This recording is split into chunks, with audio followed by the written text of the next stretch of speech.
സുഹൃത്തുക്കളെ, ഞങ്ങൾ സ്കൂളിൻ്റെ തുടക്കകാലം എന്ന് പറയുന്നത് 1964 അന്നത്തെ ഞങ്ങളുടെ അധ്യാപകനാണ് എൻ്റെ ഒപ്പം ഇരിക്കുന്ന CN Jose sir. Baby J Pothara എന്ന് പറയുന്ന അച്ഛനായിരുന്നു ആ കാലഘട്ടത്തിലെ ഹെഡ് മാസ്റ്റർ. അതിനുശേഷം 10 വർഷം കഴിഞ്ഞപ്പോൾ 1974 ഞങ്ങളുടെ ബാച്ച് പുറത്തിറങ്ങി. 73-74 ബാച്ച്. അന്നുണ്ടായിരുന്ന കുട്ടികൾ 4 ഡിവിഷനിലായിട്ട് 200ഓളം കുട്ടികളുണ്ടായിരുന്നു. അവരെ ഞങ്ങൾ ഒരു 40 വർഷത്തിന് ശേഷം കണ്ടുമുട്ടാമെന്നുള്ളതായൊരു തമാശ വാക്കിൽ തുടങ്ങിയത് 40ാമത്തെ വർഷം തന്നെ കണ്ടുമുട്ടാൻ കഴിഞ്ഞു. അങ്ങനെ 2014 ഏപ്രിൽ 12 ഞങ്ങളെല്ലാവരും കൂടി ഒത്തുചേർന്നു. അതൊരു വൻ വിജയമായിരുന്നു കേരള ഹൈസ്കൂളിനെ സംബന്ധിച്ചിടത്തോളം. അതിനു മുമ്പ് ധാരാളം റീയൂണിയനുകൾ സംഘടിപ്പിച്ചെങ്കിലും ഇതുപോലെയൊന്ന് സംഘടിപ്പിക്കാൻ ആർക്കും കഴിഞ്ഞിരുന്നില്ല. അന്ന് ഞാനൊക്കെയാണെങ്കിലും അന്ന് പഠിപ്പിച്ചിരുന്ന ടീച്ചേഴ്സ് അധികവും കോതമംഗലം ഭാഗത്തുള്ളവരായിരുന്നു. നമ്മുടെ വടക്കോട്ടുള്ളവർ ഇല്ലായിരുന്നു. ഉണ്ടായിരുന്നവരെല്ലാം തെക്കുള്ളവരായിരുന്നു. അവരെല്ലാം വീടുകളിൽ പോയി കണ്ട് ക്ഷണിച്ച് കൊണ്ടുവരാൻ കഴിഞ്ഞുകൊണ്ട് അവരും വളരെ സന്തോഷമായിരുന്നു. അങ്ങനെ അധ്യാപകരുടേതായ സമൃദ്ധമായ നിര അന്നുണ്ടായിരുന്നു. അതൊരു വൻ വിജയമായി ഞങ്ങൾക്കും. ഒപ്പം തന്നെ 4 ക്ലാസ്സിലെ കുട്ടികളും നല്ല നിലയിൽ 180ഓളം കുട്ടികളും പങ്കെടുത്തു. അന്ന് ഞങ്ങൾ ആ മീറ്റിങ്ങിൽ പറഞ്ഞൊരു വാക്ക്, 5 വർഷത്തിൽ കഴിഞ്ഞില്ലെങ്കിലും 10 വർഷമെങ്കിലും ആകുമ്പോഴേക്കും നമുക്കൊന്ന് ഒന്നുചേരാമെന്ന്. അങ്ങനെ ഞങ്ങൾ 50ാം വർഷം ഇപ്പോൾ ഒത്തുചേരുകയാണ്. മറ്റന്നാൾ 13-ാം തീയതി. യാദൃശ്യമായിട്ട് പറഞ്ഞാൽ കഴിഞ്ഞ ഏപ്രിൽ 12 ചേർന്നതെങ്കിൽ 10 വർഷം മുമ്പ്, ഇത്തവണ ഏപ്രിൽ 13 ആയി. അതുപോലെ തന്നെ മറ്റൊരു കാര്യം, ഈ 10 വർഷത്തിനിടയിൽ ഞങ്ങളിൽ നിന്നും ടീച്ചേഴ്സിൻ്റെ ഭാഗത്തു നിന്നും 8 പേരുടെ ആയ എണ്ണം കുറഞ്ഞു. അവർ നമ്മളിൽ നിന്നും വിട്ടുപോയി. ശേഷിക്കുന്ന അധ്യാപകർ ഇപ്പോൾ ഉണ്ട്. അന്ന് ഞങ്ങളെ പഠിപ്പിച്ച അധ്യാപകരെല്ലാം തന്നെയുണ്ട്. അവർക്കും ആരോഗ്യപരമായ കാരണങ്ങളാൽ എത്തിപ്പെടാൻ കഴിയുമോ ഇല്ലയോ എന്നൊരു സംശയത്തിലാണ് പലരും ടിക്കറ്റെല്ലാം ബുക്ക് ചെയ്ത് വെച്ചിട്ടുണ്ട്.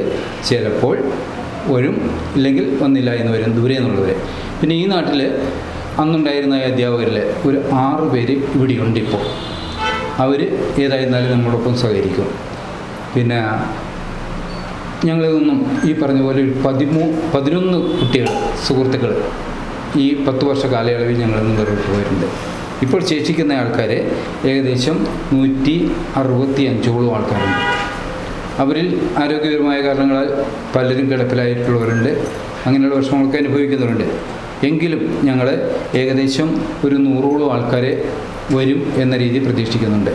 ഒരു 80 പേര് വരുമെന്നുള്ള കാര്യം ഉറപ്പ് പറഞ്ഞിട്ടുണ്ട്. അപ്പോൾ അവരെ വെച്ചുകൊണ്ടായിരിക്കും ഞങ്ങൾ ഈ പരിപാടി നടത്തുക. ഇനി പരിപാടി പ്രോഗ്രാം ചെയ്യുന്നത് എങ്ങനെയാണ്? എല്ലാവരോടും പറഞ്ഞിട്ടുള്ളത് ഏകദേശം ഒരു 9 മണിയോടുകൂടി സ്കൂളിലെത്തുക. സ്കൂൾ വിട്ട് നമുക്കൊരു പരിപാടിയില്ല. പുറമേ എവിടെയും വെച്ച് നടത്തുന്ന പ്രോഗ്രാമില്ല. സ്കൂളിൽ വരിക. അവിടെ അന്നേരം ഒന്നൊന്നായി വന്നു ചേരുന്നവരെല്ലാവരും പരസ്പരം ഒന്ന് കണ്ടുമുട്ടി സംസാരിച്ച് സന്തോഷിക്കട്ടെ. 10 മണിയാകുമ്പോഴത്തേക്ക് ഞങ്ങൾ പഠിച്ചിരുന്ന ക്ലാസ്സുകളിൽ കഴിഞ്ഞ പ്രാവശ്യം ചെയ്തതുപോലെ അതാത് ക്ലാസ്സുകളിൽ നിന്ന് ഇരിക്കുന്നു. അവിടുന്ന് അറ്റൻഡൻസ് എടുക്കുന്നു. അധ്യാപകർ എല്ലാവരും ക്ലാസ്സുകളിൽ നിന്ന് വരുന്നു.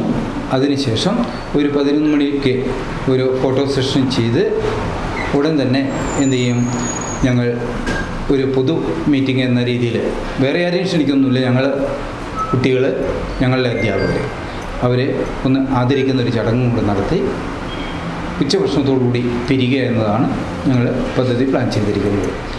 വേറെ വിശിഷ്ട അതിഥികളായിട്ട് ആരെയും തന്നെ ഇപ്പോൾ ഞങ്ങൾ ക്ഷണിച്ചിട്ടില്ല.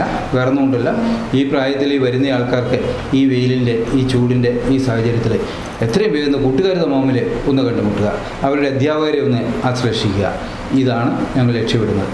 മറിച്ച് വലിയ സംഗീത പരിപാടികളോ മറ്റു പരിപാടികളൊക്കെ ഓരോരുത്തർ നടത്താറുണ്ട്. അങ്ങനൊരു പരിപാടിയിലേക്ക് നമ്മൾ പോകുന്നേയില്ല. ഞങ്ങൾക്ക് വേണ്ടത് ഞങ്ങളുടെ സുഹൃത്തുക്കൾ, അതിനേക്കാളുപരി ഞങ്ങളുടെ അധ്യാപകർ. അവരെ കണ്ട് അവരുമായി സംസാരിച്ച് 1 മണിയോടുകൂടി വർഷത്തിന് ശേഷം പിരിയുക. പിന്നെ പ്രധാനമായിട്ടും ഞങ്ങൾ ഉദ്ദേശിക്കുന്നതാണ്, പിറ്റേ ദിവസം വിഷുവാണ്. എല്ലാവർക്കും വീടുകളിൽ പോയി വിഷുവിനുള്ള ഒരുക്കങ്ങളൊക്കെ നടത്തേണ്ടതുണ്ട്. വിവിധ കാര്യങ്ങളാണ് കാര്യമായിട്ട് പറയാനുള്ളത്. ഇത്തവണത്തെ ഞങ്ങളൊരു പ്രധാന അതിഥിയായിട്ട് കണ്ടിരുന്നത് സാറിൻ്റെ കൂടെ ഉണ്ടായിരുന്ന ആദ്യത്തെ ഹെഡ് മാസ്റ്റർ ആയിരുന്നു ബേബി ജെ പോത്താറ എന്ന് പറയുന്ന അച്ഛനാണ്. അദ്ദേഹത്തിൻ്റെ ഭാര്യ ഈ കഴിഞ്ഞ 3-ാം തീയതി മരണപ്പെട്ടു. അതുകൊണ്ട് അദ്ദേഹത്തിന് 4-ാം തീയതി സംസ്കാരം കഴിഞ്ഞു. പിന്നെ വരാനുള്ളതായ സൗകര്യങ്ങളുണ്ട്, ആരോഗ്യപരമായ പ്രശ്നങ്ങളുണ്ട്. വിവിധ കാരണങ്ങളാൽ ആ അധ്യായം ഞങ്ങളങ്ങ് ഒഴിവാക്കുക ചെയ്തത്. ഞങ്ങൾ ഇന്ന് വരെയുള്ളതായ കേരളം ഹൈസ്കൂളിലെ കുട്ടികളുടേതായ ഒരു ചരിത്രം നോക്കുകയാണെങ്കിൽ ഒരു 3ആയിട്ട് ഡിവൈഡ് ചെയ്യുന്നുണ്ട്. എന്ന് പറഞ്ഞാൽ ഞങ്ങൾക്ക് മുമ്പുണ്ടായിരുന്ന ഒരു തലമുറ, അവരൊക്കെ പഠിച്ചിരുന്നൊരു കാലഘട്ടത്തിൽ ഒരുവിധം നല്ല നിലയിൽ സാമ്പത്തികമായിട്ടും മറ്റു കാര്യങ്ങളും, പിന്നെ അവർ വേഗം തന്നെ കൃഷിപ്പണിയിലേക്കോ മറ്റു കാര്യങ്ങളിലേക്കൊക്കെ ഇറങ്ങി എല്ലാവരും സെറ്റിൽഡായവരാണ്. അവരുടെ മക്കളുടെ മക്കളൊക്കെ എന്ന് പറയുമ്പോൾ ഒരു സാമ്പത്തികമായി നല്ല നിലയിലുള്ളവരാണ്. രണ്ടാമത് എനിക്ക് പറയാനുള്ളത്, ഞങ്ങൾക്ക് ശേഷം വന്നതായ സമൂഹം അവരൊക്കെ കൂടുതൽ പഠിക്കണമെന്നും പഠിപ്പിക്കണമെന്നും ഒക്കെയുള്ളതായ ഒരു താല്പര്യം ഉണ്ടായിരുന്ന ഒരു വിഭാഗമായിരുന്നു. അതുകൊണ്ട് അവരും ഈ ഞാൻ നേരത്തെ പറഞ്ഞ പോലെ IT വിഭാഗത്തിലും മറ്റു കാര്യങ്ങളൊക്കെ ആയിട്ട് മക്കളും കാര്യങ്ങളൊക്കെ ആയിട്ട് ഫുൾ അവർ നല്ല നിലയിലാണ്. എന്ന് പറഞ്ഞാൽ അവർക്ക് അവരുടെ മക്കളെ പഠിപ്പിക്കണം, മക്കൾക്ക് പഠിക്കണം, എന്തെങ്കിലും ജോലി വേണം. ഞങ്ങളുടെ കാലഘട്ടത്തിൽ അതല്ല. മക്കളെ സംബന്ധിച്ചിടത്തോളം 10ാം ക്ലാസ് കഴിഞ്ഞാൽ തുമ്പ എടുത്തു കൊടുക്കുന്നു, പോയിക്കൊള്ളുക, അത് കഴിഞ്ഞു കയറുന്നില്ല. പെൺകുട്ടികളെ സംബന്ധിച്ചിടത്തോളം ഉണ്ടായിരുന്നത് അവരെ വേഗം തന്നെ എന്ത് ചെയ്യുക, കെട്ടിച്ചയക്കുക, അവരും കുടുംബമായിട്ട് കഴിയുക. അത് വരുമ്പോൾ ഞങ്ങളുടെ മക്കൾക്കാർക്കും ആ പറഞ്ഞ രീതിയിലേക്കൊരു ഉയർച്ചയൊന്നും ഉണ്ടായിട്ടില്ല. അതുകൊണ്ട് സാമ്പത്തികമായി ഒരു വെൽ സെറ്റിൽഡായ ആൾക്കാരല്ല ഞങ്ങളുടെ വിഭാഗം. അപൂർവം ചിലരുണ്ട്, ഇല്ല എന്നുള്ളതല്ല. വിദേശത്തൊക്കെ ഉള്ളവരെ സംബന്ധിച്ചിടത്തോളം ഞങ്ങൾക്ക് വളരെ കുറവാണ്. ഇന്നത്തെ തലമുറയിൽ വരുന്ന മിക്ക ആൾക്കാരുടെയും വീടുകളിലെ മക്കൾ വിദേശത്തുള്ളത്. അപ്പോൾ ഫൈനാൻഷ്യലി ഒരു സൗണ്ട് അല്ലാത്തതുകൊണ്ട് ആ വിധ കാര്യത്തെക്കുറിച്ച് ഞങ്ങൾക്ക് ഒന്ന് ആലോചിച്ചൊരു തീരുമാനം എടുക്കാൻ കഴിഞ്ഞിട്ടില്ല. എങ്കിലും ഞങ്ങളിൽ ഇപ്പോൾ ചിലരുണ്ട് തീർത്തും വയ്യാതെ കിടപ്പായിട്ടുള്ള ആൾക്കാരുണ്ട്. അങ്ങനെയുള്ളവരെ ഏതെങ്കിലും രീതിയിൽ ഒന്ന് സഹായിക്കണമെന്നൊക്കെ ഞങ്ങൾ ചിന്തിക്കുന്നുണ്ട്. പക്ഷേ അതിലേക്ക് എത്തിയിട്ടില്ല. അതാണ് കാര്യം. വേറൊന്നുമില്ല. കാരണം ഇത് തന്നെ പ്രധാനമായിട്ടും എന്ത് ചെയ്യണമെങ്കിലും പൈസ വേണമല്ലോ അതിൻ്റെതായ. പിന്നെ ഞാൻ നേരത്തെ പറഞ്ഞല്ലോ, മറ്റ് പ്രോഗ്രാമുകളൊക്കെ ആക്കി വലിയ ഒരു ഇതിലേക്കല്ല ഞങ്ങൾക്ക് ഞങ്ങളുടെ സുഹൃത്തുക്കളെ പരസ്പരം കാണുക, ഒന്ന് കെട്ടിപ്പിടിച്ച് ആശ്ലേഷിക്കുക. അതിൻ്റേതായ ഒരു സുഖം ആരുടെയെങ്കിലും ഒരു പാട്ട് പരിപാടിയോ അല്ലെങ്കിൽ എന്തെങ്കിലും നടത്തുന്നതിൽ കിട്ടുകയില്ല. നമ്മൾ കുറേ പൈസ വെറുതെ അവർക്ക് വേണ്ടി ചിലവഴിക്കുക എന്നുള്ളതേ ഉണ്ടാവുകയുള്ളൂ. അതാണ് ഞങ്ങൾ കാണുന്ന ഏറ്റവും വലിയ ആനന്ദം. അതാണ് ലളിതമായ പരിപാടി, അതേസമയം മനസ്സുകൊണ്ട് മനോഹരമായ അതുപോലെ സമ്പത്ത് നിറഞ്ഞമായ പരിപാടി. എന്താണ്